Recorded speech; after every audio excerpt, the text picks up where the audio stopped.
தேட்டர்ஸில் run ஆகிட்டு இருக்கிற பெருசு படத்தோட ரிவ்யூ தான் நம்ம பார்க்க போகிறோம். பெருசு ஒரு டிஃப்ரெண்ட்டான ஒரு யூனிக்கான அட்டம்ப்ட்டுங்க. சீரியஸாக இந்த மாதிரி ஒரு பிளாட்டை நான் பார்த்ததே இல்லை. அவங்க எடுத்துக்கிற பிளாட் பார்த்தீங்கன்னா ஒரு ஃபன்னான பிளாட் தான். அது அவங்க வந்து ஒரு டீசெண்டான வகையில் தான் எக்ஸிக்யூட்டும் பண்ணியிருக்காங்க.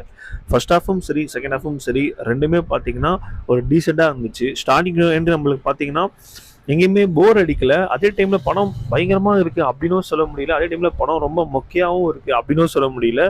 ஈக்குவலைஸ்டாக பேலன்ஸாக இருந்துச்சு படம். காமெடியும் பார்த்தீங்கன்னா அந்த மாதிரி தான் பண்ணியிருந்தாங்க. சில இடத்துல நல்லா இருந்துச்சு, சில இடத்துல டீசெண்டாக இருந்துச்சு. ஓவராலாக இந்த படத்துக்கு என்ன பண்ண முடியுமோ அதை அவங்க கரெக்டாக பண்ணியிருக்காங்க.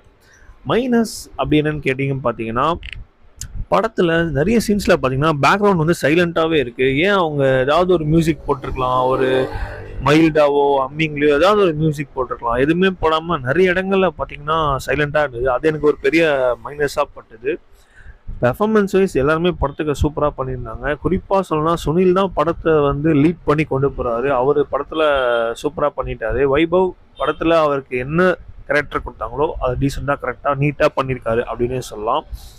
ஓவராலாக பார்த்தீங்கன்னா இந்த பெருசு வந்து கண்டிப்பாக ஃபேமிலியோட பார்த்தா ஒரு சில மாதிரி முகசுலிகமாக தான் இருக்கும். பட் எல்லாம் தனித்தனியாக போய் பார்க்கலாம். ஒரு ஃபன்னான என்டர்டெய்னர் தான். கண்டிப்பாக தியேட்டரில் பார்க்கலாம்.